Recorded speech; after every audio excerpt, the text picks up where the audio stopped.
मेरा नाम नीरज अत्री है और पिछले 20 साल से चंडीगढ़ में फ़िज़िक्स पढ़ाता हूँ इंजीनियरिंग एंट्रेंस एग्ज़ाम के लिए और मेडिकल एंट्रेंस एग्ज़ाम के लिए। तो क्योंकि बच्चे साइंस बैकग्राउंड के होते हैं तो हिस्ट्री की डिस्कशन ऑलमोस्ट ना के बराबर होती है। लेकिन मैं बहुत बार ऐसा फील करता था कि बच्चों की बहुत सारी ऐसी धारणाएं हैं जो कहीं ना कहीं ठीक नहीं बैठती। जैसे एक बार एक बच्चे से डिस्कशन चली तो उसने कहा कि हम आर्यों की संतान हैं। तो इतने कॉन्फिडेंटली कह रहा था कि मुझे उसको क्वेश्चन करना पड़ा कि जो तुम कह रहे हो इसका बेस क्या है। तो उसने कहा सर बेस तो नहीं मुझे पता, लेकिन मुझे ये पता कि हम आर्यों की संतान हैं। तो मुझे लगा कि इन चीज़ों को चेक करना चाहिए कि अगर कोई धारणा मेरी गलत है तो मुझे उसको सुधार लेना चाहिए। तो ये सोच के मैंने जो एनसीईआरटी की हिस्ट्री टेक्स्ट बुक्स अभी चल रही हैं जो 2006 में लगनी शुरू हुई थी उनको पढ़ना शुरू किया। और क्योंकि मुझे कोई श्योरिटी नहीं थी तो मैंने वो सारे पैसेजेस या वो सारे सो कॉल्ड तथ्य मार्क कर लिए कि इनको चेक करना चाहिए। तो ये मैंने पढ़ी 6ठी से लेकर 12वीं तक की किताबें।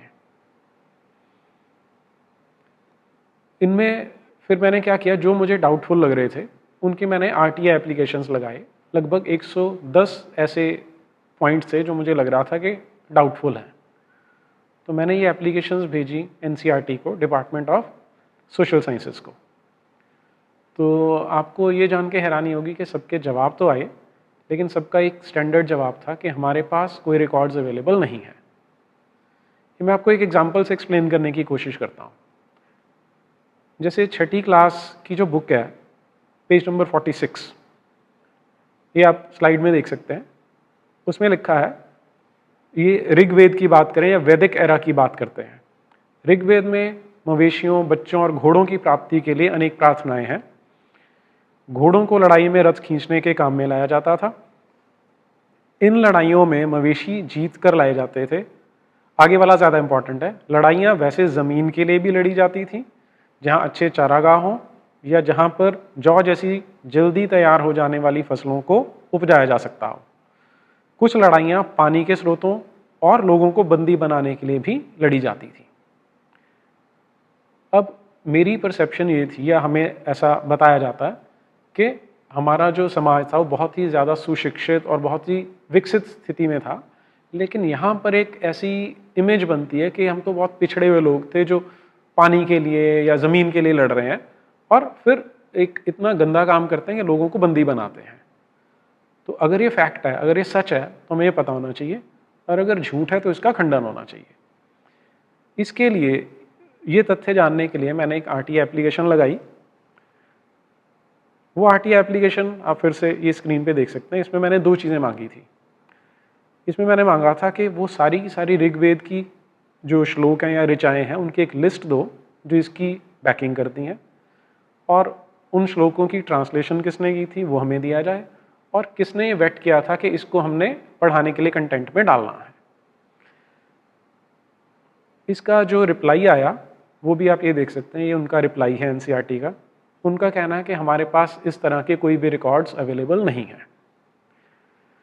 फिर इसी में जो दूसरा फैक्ट था जो इन्वेस्टिगेट करने की ज़्यादा ज़रूरत थी, उसी में आगे बोलते हैं, युद्ध में जीते गए धन का कुछ भाग सरदार रख लेते थे तथा कुछ हिस्सा पुरोहितों को दिया जाता था। शेष धन आम लोगों में बांट दिया जाता था। तो एक तरह से जैसे डकैत होते हैं कि डकैत जाते थे, जो पुरोहित थे और राजा थे उनके लीडर थे, वो लूट के लाए और माल आपस में बांट लिया। इस तरह की एक छवि बनती है वैदिक पीरियड की। और लास्ट में फिर जब वो यज्ञ में डालने की, आहुतियां देने की बात करते हैं, तो उसमें कहते हैं घी, अनाज और कभी कभी जानवरों की भी आहुति दी जाती थी। आरटीआई एप्लीकेशन में मैंने इसकी भी सेम इन्फॉर्मेशन मांगी थी कि कौन से इसके पास, आपके पास हिस्टोरिकल एविडेंस है वो हमें प्रोवाइड किए जाए। फिर पेज नंबर 60 पे कुछ इसी से मिलता जुलता है, क्योंकि फैक्ट एक ही है इसलिए मैं उसको कोरिलेट कर रहा हूँ यहाँ पे।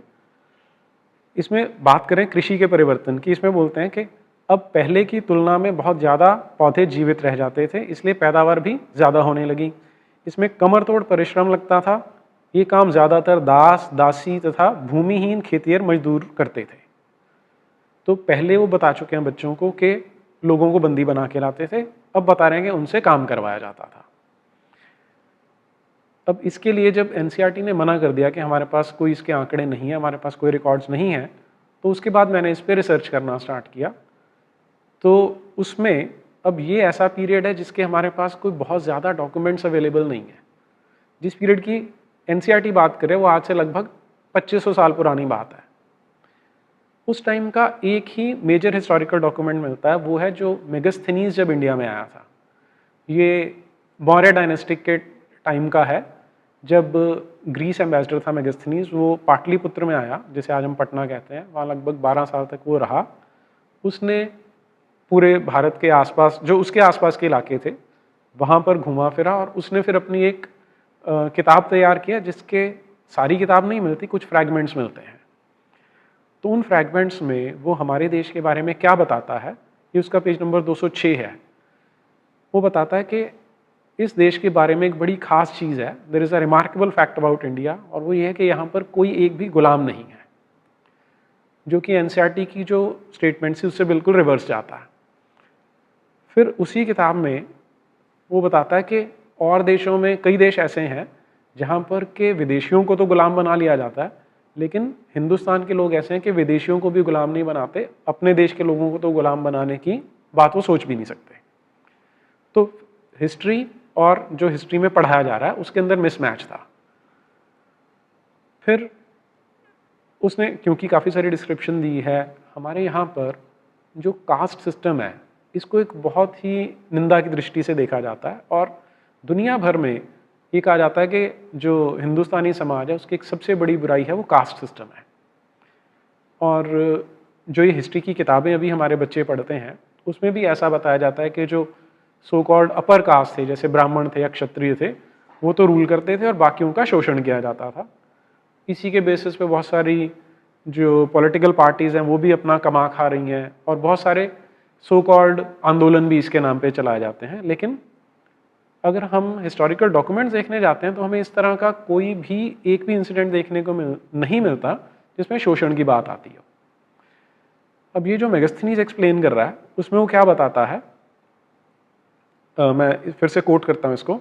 After these the second caste consist of tillers of soil, वो किसानों की बात कर रहा है, who form the most numerous class of the population, जो सबसे ज़्यादा है हिंदुस्तान में।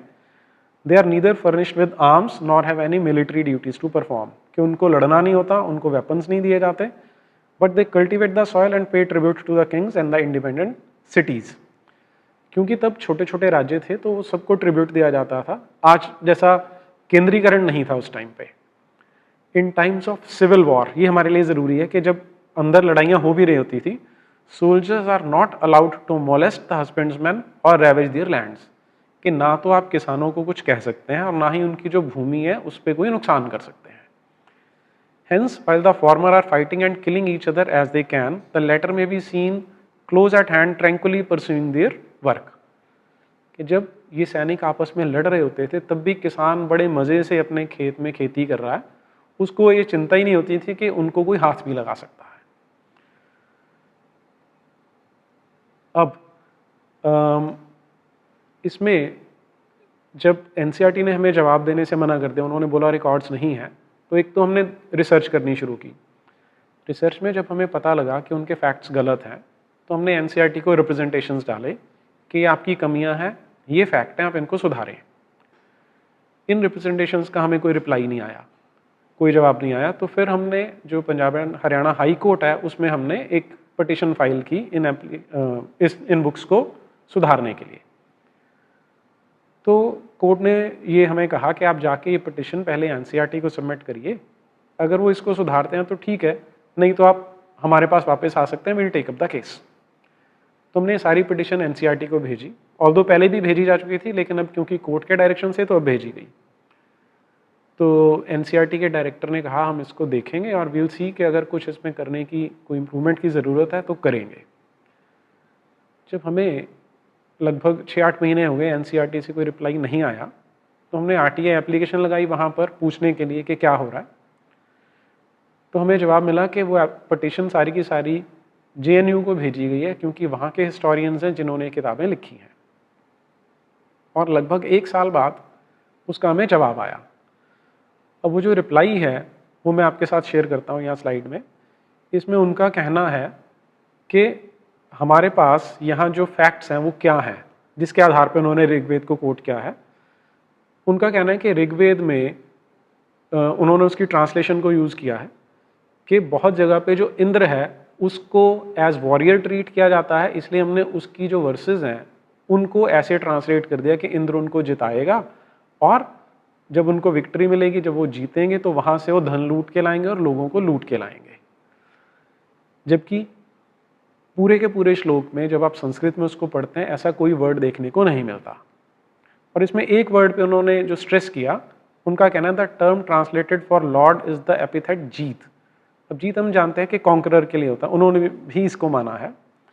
फिर आगे बोलते हैं कि उसमें वर्ड है नरजीत।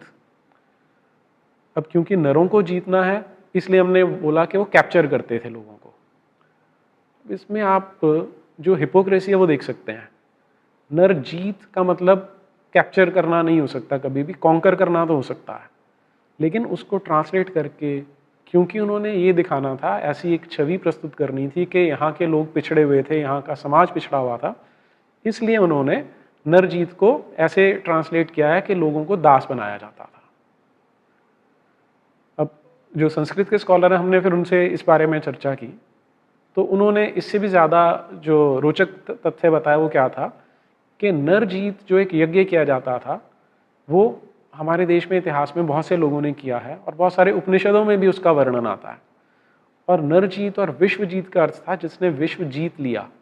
और विश्वजीत ये उस सेंस में नहीं जिस सेंस में अब्राहमिक रिलीजन्स में माना जाता है। विश्वजीत का मतलब है कि एक राजा है, उसने अपना सर्वस्व दान कर दिया और अब वो सारा कुछ छोड़ चुका है, उसको विश्वजीत की कैटेगरी में रखा जाता है। उसका मतलब ये नहीं होता कि उसने विश्व को जीत के उनको गुलाम बना लिया है। तो ये हमें इसमें समझ आ गया कि इनका जो एजेंडा है वो किस तरह से हमारे देश को, हमारे देश की जो परंपराएं हैं उनके ऊपर एक ब्लॉट लगाना, एक धब्बा लगाने का काम चल रहा था। फिर उनका कहना है कि क्योंकि उर्वरजीत, अब उर्वरजीत का मतलब होता है कि ऐसी भूमि जहां पर ज़्यादा उर्वरा हो, ज़्यादा खेती की जा सकती हो, तो इसको उन्होंने एक्वायरिंग रिसोर्सेज ट्रांसलेट करके ऋग्वेद की छवि इस तरह से प्रस्तुत की है। और लास्ट सेंटेंस उनका देखिए, उनका कहना है this justifies the statement made in the text book. इसका मतलब है कि कोई डायरेक्ट रेफरेंस कहीं नहीं है, उन्होंने ट्रांसलेशन का ट्रांसलेशन किया, फिर उसका इंटरप्रिटेशन किया और उस इंटरप्रिटेशन को जस्टिफाई करके टेक्स्ट बुक में डाला है।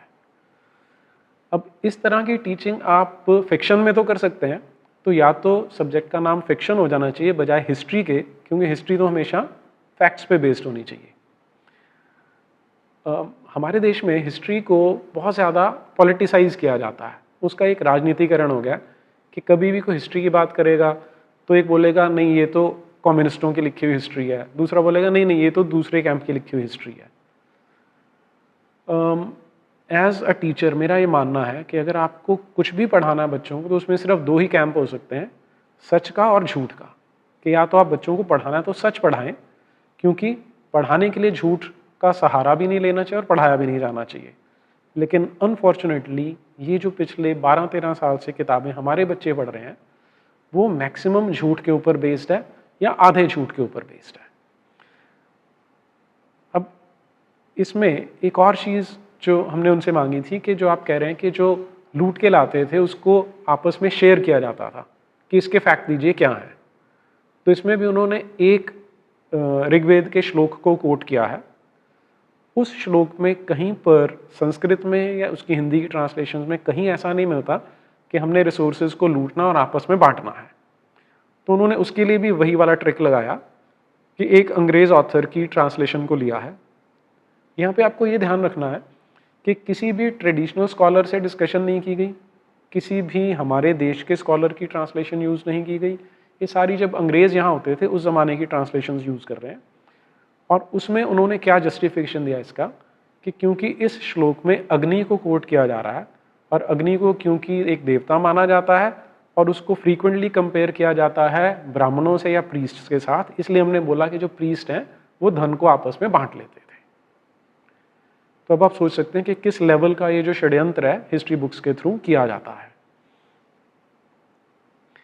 और फिर से इसमें आप लास्ट लाइन देखिए, दीज एनालॉजीज, एनालॉजीज यानी आप उनकी तुलना कर रहे हैं उसके साथ, provide the basis of inference, के वहां से हमने इस तरह का एक निष्कर्ष निकाल लिया कि ऐसा किया जाता होगा, और अपने उस निष्कर्ष को, अपनी इस एक तरह से कल्पना को उन्होंने बच्चों को तथ्य के रूप में पेश कर दिया है।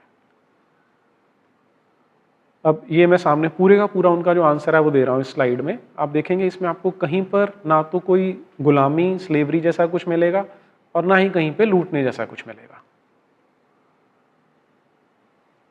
तीसरा काम जो उन्होंने किया वो क्या बताते हैं अपने ही इस आंसर में, कि जो इंद्र है उसको क्योंकि वॉरियर ट्रीट किया जाता था, और इस एक श्लोक में क्योंकि इंद्र के लिए ये श्लोक गाया गया, इसलिए हमने इसको यूज कर लिया कि इंद्र को वॉरियर माना जाता है, तो हमने ऐसा प्रेजेंट कर दिया कि जो इंद्र था वो उनको लूट में सहायता करेगा।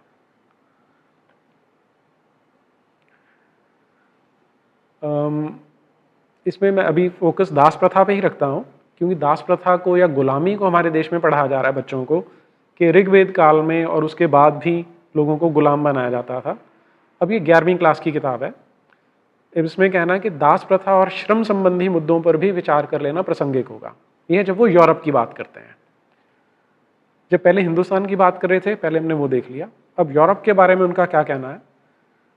भूमध्य सागर और निकटवर्ती पूर्व यानी पश्चिमी एशिया दोनों ही क्षेत्रों में दासता की जड़ें बहुत गहरी थीं, और 4वीं शताब्दी में ईसाई धर्म ने राज्य धर्म बनने के बाद भी इस गुलामी की प्रथा को कोई गंभीर चुनौती नहीं दी। अब यहाँ पे वो ईसाई मत को या ईसाइयत को जोड़ रहे हैं, और उसे जब प्रेजेंट किया जा रहा है तो वेदों से बिल्कुल रिवर्स में प्रेजेंट किया जा रहा है। इस एक सेंटेंस के आप दो तरह से मीनिंग निकाल सकते हैं, कि या तो जो ईसाइयत थी वो गुलामी के अगेंस्ट काम करती थी लेकिन इफेक्टिव नहीं हुई, और दूसरी ये कि इफेक्टिव तो हुई लेकिन पूरी तरह से उसको हटा नहीं सकी।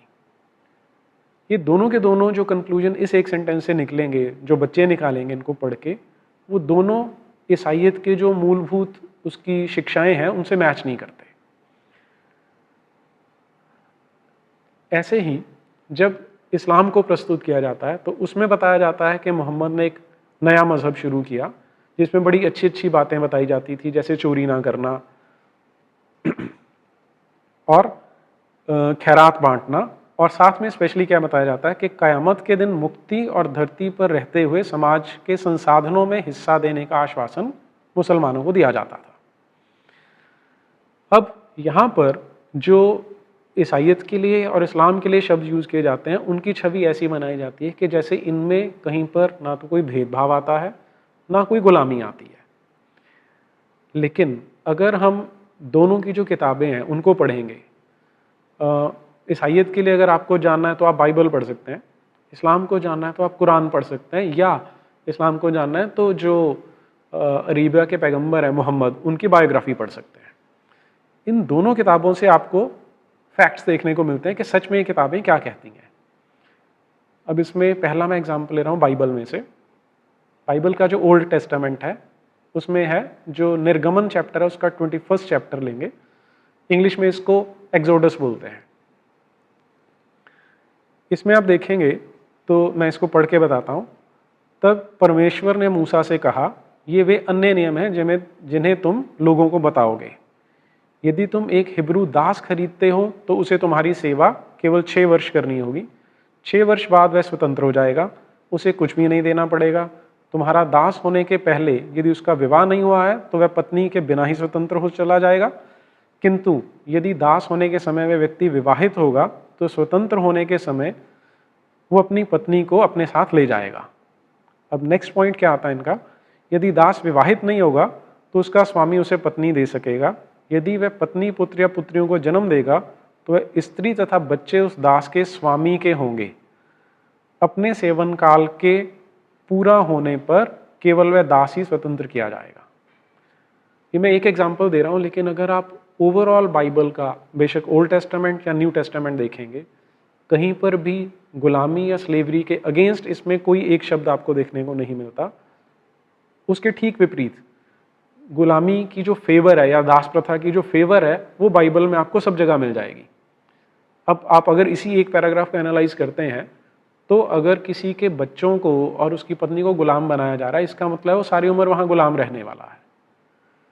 ऐसे ही इसी चैप्टर में आप आगे आए तो ये है उसका वर्स नंबर 20। कभी कभी लोग अपने दास और दासियों को पीटते हैं, यदि पिटाई के बाद दास मर जाए तो हत्यारे को अवश्य दंड दिया जाए, किंतु यदि मरता नहीं और कुछ दिनों बाद वह स्वस्थ हो जाए तो उस व्यक्ति को दंड नहीं दिया जाएगा। यानी कि अगर मर जाता है सिर्फ उस केस में पनिशमेंट है, अगर बच जाता है, उसके हाथ पैर टूट गए हैं, वो अपाहिज हो गया, तो उसको दंड नहीं दिया जा सकता। तो आप सोच सकते हैं कि किस तरह की टीचिंग्स बाइबल में दी हैं। लेकिन हमारे बच्चों को जो पढ़ाया जा रहा है वो इससे बिल्कुल रिवर्स पढ़ाया जा रहा है। अब इंग्लिश में एक वर्ड आता है डिस्प्लेसमेंट, जिसमें हम बोलते हैं कि एक शब्द को हटा के उसके जगह दूसरा डाल दिया। वैसा हिंदी में मुझे शब्द पता नहीं है, लेकिन यहाँ एग्जैक्टली वैसा ही हो रहा है कि जो हिंदुस्तानी परंपराएं उनकी जगह पे क्रिश्चियन परंपराओं को डालेंगे तो उनसे आप देखेंगे कि बिल्कुल एक दूसरे से उल्टा पढ़ाया जाता है उनके बारे में। एग्जाम्पल्स बहुत सारे हैं, मैं एक और कोट करता हूँ, ये न्यू टेस्टामेंट में से है, क्योंकि बहुत बार ये भ्रम पैदा किया जाता है कि ओल्ड टेस्टामेंट में हो सकता है ऐसा हो लेकिन न्यू टेस्टामेंट में ऐसा नहीं होगा। तो ये न्यू टेस्टामेंट में से है, लोग जो अंधविश्वासियों के जुए के नीचे दास बने हैं उन्हें अपने स्वामियों को सम्मान के योग्य समझना चाहिए ताकि परमेश्वर के नाम और हमारे उपदेशों की निंदा ना हो। और ऐसे दासों को भी जिनके स्वामी विश्वासी हैं बस इसीलिए कि वे उनके धर्म भाई हैं, उनके प्रति कम सम्मान नहीं दिखाना चाहिए। यहाँ पे मेनली वो ये बता रहे हैं कि अगर कोई क्रिश्चियन का गुलाम क्रिश्चियन है तो भी उसको पूरा काम करना चाहिए, उसको ये सोच के कि क्योंकि मैं भी सेम मजहब का हूँ, कम काम करने से काम नहीं चलेगा। तो आप देख सकते हैं किस तरह से गुलामी की प्रथा को इंस्टीट्यूशनलाइज किया जा चुका है इसमें। लेकिन ये हमारे बच्चों को नहीं बताया जाता।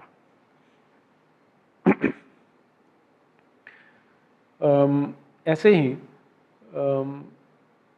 अगर जो पैगंबर है मोहम्मद, उनके जीवनी को आपको देखना हो तो जीवनी भी मिलती है, लेकिन उसके अलावा जो हदीसें हैं जिनको एक ऑथेंटिक सोर्स माना जाता है इस्लामिक एजुकेशन का या इस्लामिक वे ऑफ लाइफ का, तो आप उन हदीसों में देखेंगे कि जो पैगंबर मोहम्मद हैं उन्होंने जीवन भर गुलामों को लिया भी और उनको बेचा भी और उन इस प्रथा को प्रोपेगेट भी किया।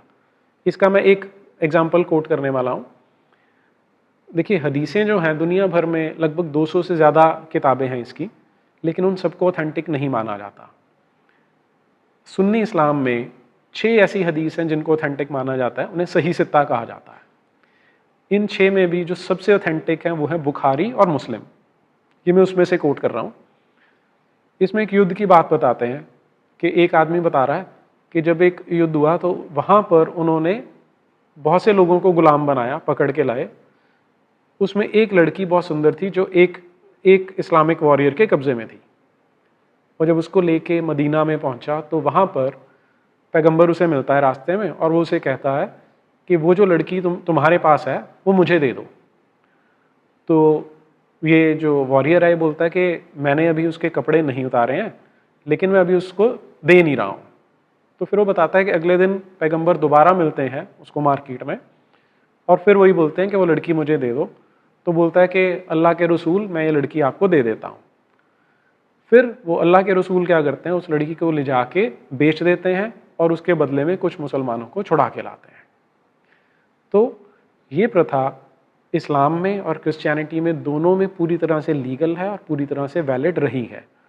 लेकिन अगर आप हमारी हिस्ट्री बुक्स देखेंगे तो इसमें इनके बिल्कुल उल्टा पढ़ाया जाता है कि ये दोनों जो रिलीजन्स हैं ये गुलामी के अगेंस्ट काम करते हैं, लेकिन ऋग्वेद जो है वो गुलामी की फेवर करता है। सिमिलरली अगर आप लूट की बात करें तो बाइबल में ऐसे बहुत सारे रेफरेंसेस आते हैं जहाँ पे ये बोला जाता है कि आप नॉन क्रिश्चियंस पे जाके अटैक करेंगे तो वहाँ से जो आप लूट के लाते हैं आपस में उसको बांट सकते हैं। और यहाँ पे जो लूट का माल है वो सिर्फ कैश नहीं है, उनकी प्रॉपर्टी भी है, मूवेबल इमूवेबल दोनों प्रॉपर्टीज़ हैं, उनके बच्चे भी हैं और उनकी पत्नियाँ भी हैं, कि जो महिलाएं और बच्चे हैं उनको एज प्रॉपर्टी ट्रीट किया जाता है दोनों ही मजहबों में, और उनको आप बांट के आपस में शेयर कर सकते हैं। कुरान का जो 8वां चैप्टर है उसका नाम है अनफाल। अरबी भाषा का शब्द है। अनफाल का अर्थ ही होता है लूटा हुआ माल।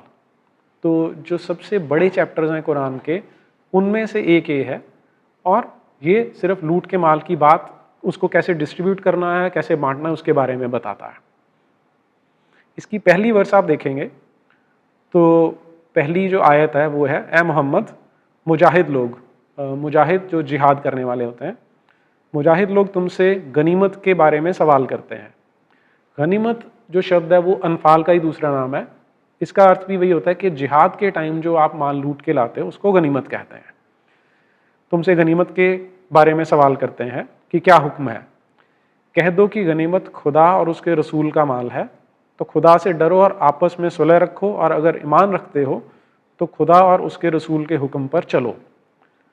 मोमिन तो वे हैं कि जब खुदा का जिक्र किया जाता है तो उनके दिल डर जाते हैं, और जब उन्हें उसकी आयतें पढ़कर सुनाई जाती हैं तो उनका ईमान और बढ़ जाता है, और वे अपने परवरदिगार पर भरोसा रखते हैं।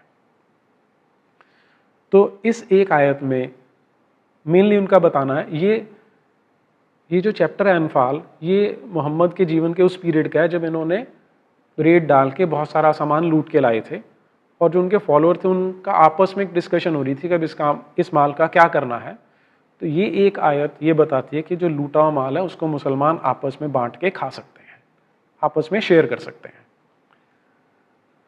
इसी चैप्टर की अब जो आयत नंबर 41 है उसे देखिए, और जान रखो कि जो चीज़ तुम कुफार से लूट कर लाओ उसमें से 5वां हिस्सा खुदा का और उसके रसूल का और कराबतदारों का और यतीमों का है। तो अब ये जो प्रैक्टिस है ये पिछले 1000 साल तक तो कॉन्टिन्यूसली फॉलो होती रही है कि जहाँ पर भी जिहाद करने के लिए मुसलमान जाते थे वहाँ से जो माल लूट के लाए उसमें से 20% मोहम्मद के लाइफ टाइम में वो मोहम्मद को दिया जाता था। उसके बाद फिर वो इस्लाम के लिए या जो खलीफा होता था उसके हिस्से में चला जाता था। और आज भी अगर आप ISIS को देखें, जो Islamic state of Iraq and Syria है, वहाँ पे वो लोगों का यही कहना है कि जब हम लूट के लाते हैं तो बेशक महिलाएं हैं, कोई भी है, उसमें से जो 80% है वो उन लुटेरों के लिए, वो उन मुजाहिदों के लिए होता है, क्योंकि वो आपस में उसको बांट सकते हैं as per teachings of Islam या कुरान। और यहाँ पे जो कुफार शब्द है वो कंफ्यूजन ना रहे इसलिए मैं क्लियर कर दूं कि वो काफिर का जो प्लूरल है, नॉन मुस्लिम से लूट कर लाना है उसकी शेयर है ये। अभी रिसेंटली एक ISIS का वीडियो वायरल हो रहा था जिसमें उन्होंने दिखाया कि जो यज़दी लड़कियां उनको आपस में वो बांट रहे थे और एक दूसरे से खरीद रहे थे। वो वीडियो आपको देखने को मिल जाता है। अब इसके बारे में जो कुरान में इंस्ट्रक्शंस हैं वो चैप्टर नंबर 4 में उसकी जो वर्स नंबर 24 है उसमें देखने को मिलती हैं। मैं इसको पढ़ देता हूँ एक बार। और शौहर वाली औरतें भी तुम पर हराम हैं मगर वे जो कैद होकर लौंडियों की शक्ल में तुम्हारे कब्जे में आ जाएं। तो ये आयत क्लियर करती है कि जो लेडीज़ भी उनके कब्जे में आ जाती हैं उनको वो अपनी इच्छा से यूज़ कर सकते हैं क्योंकि वो उनके लिए जायज़ हैं। और यहाँ पे जो फुट नोट है उसको अगर आप पढ़ेंगे तो उस फुट नोट में बताया है, यानी दारुल हर्ब की औरतें अगर खाविंद वाली हों तो भी हराम नहीं, that means even if they are married, अगर वो शादीशुदा हैं तो भी तुम्हारे लिए हराम नहीं है, जबकि दारुल हर्ब से निकले और उनके साथ खाविंद ना आए। कि आपने उनको दारुल हर्ब यानी वो लैंड जहाँ पे इस्लाम का कब्जा नहीं है, अगर वहाँ से आप उनको लूट के ले आते हो तो वो आपके लिए हैं, उनके हस्बैंड नहीं आए हैं। अगर उनके खाविंद भी मुसलमान हो जाएं, दैट मीन्स अगर उसका हस्बैंड कन्वर्ट हो जाता है तो अपनी जोरू ले लें, तो अपनी वाइफ उनको वापस मिल सकती है। अदरवाइज वो उस मुजाहिद की प्रॉपर्टी हो जाती है, वो उनके साथ जैसा चाहे व्यवहार वैसा कर सकता है। तो इससे आपको ये क्लियर हो जाएगा कि जो स्क्रिप्चर्स हैं उनकी कोटेशंस और जो एक्चुअली में फॉलो किया जाता है उनकी जो सच्चाई है, उनके जो तथ्य हैं वो कुछ और हैं, लेकिन हमारे देश में जो उनके बारे में पढ़ाया जा रहा है उससे बिल्कुल उल्टा है कि ऐसा शो किया जाता है कि ये गुलामी के बारे में कोई बात करते ही नहीं है। अब ये जो मैं एग्जांपल दे रहा हूँ इसमें सिर्फ ऐसा नहीं कि हिंदुओं के लिए शौक है, इसमें जो मुसलमान हैं उनको भी इसमें शौक लगता है कि उन्होंने तो कभी इस चीज़ के बारे में पढ़ा ही नहीं था। अगर आप इसको देखेंगे तो एक आम बच्चा किसी भी घर में पैदा हो, वो हिंदू है या मुसलमान है, उसको कितनी भी अच्छाई उसके अंदर हो सकती है, कितनी भी बुराई हो सकती है। अब ये डिपेंड करता है कि जैसे जैसे वो बड़ा हो रहा है उसको क्या, उसकी आइडियोलॉजी क्या बनाई जा रही है, उसके माइंड में क्या चीज़ें फीड की जाती हैं। अब एक आम तौर पे क्या होता है, जो ये मज़हब के ठेकेदार बने होते हैं उनको भी पता है कि अगर वो बच्चों को ये सच्चाइयाँ बता देंगे तो हो सकता है वो उनको छोड़ के चले जाएं, इसलिए उनको ये बताया नहीं जाता। एक तरह से उनसे भी चीज़ें छिपी हैं क्योंकि उनको कहा जाता है कि अगर आपने कुरान पढ़नी है तो आपको ये अरबी में पढ़नी चाहिए, और अरबी उनको समझ में नहीं आती, इसलिए उनको भी जो एक्चुअल कंटेंट हैं कुरान के या इस्लाम के, वो कोई अच्छे से समझ में नहीं आए होते हैं। कोई इस्लाम को ये जानने के बाद फॉलो करता है वो एक अलग मैटर है, वो उनका पर्सनल चॉइस हो सकता है।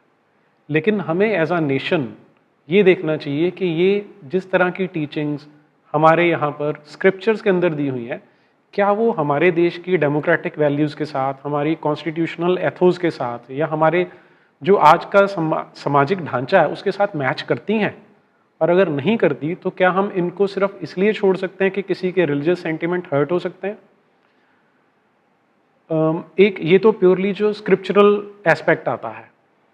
अब इसमें क्या किया जा रहा है, जब से हमें इंडिपेंडेंस मिला है 47 से, तब से किताबें इस तरह का एक पोर्ट्रेयल दिखाती हैं जिसमें कि एक इस तरह की पिक्चर बन रही है कि जो तो आउट ऑफ इंडिया आइडियोलॉजीज़ हैं वो ज़्यादा अच्छी थी, जबकि जो हमारे देश में जितनी आइडियोलॉजीज़ हैं वो या तो रिग्रेसिव रही हैं या मिसोगाइनिस्ट रही हैं, कि उनमें या तो शोषण ज़्यादा होता था, या महिलाओं का शोषण किया जाता था, या वो समाज को बांटने का काम करती थी।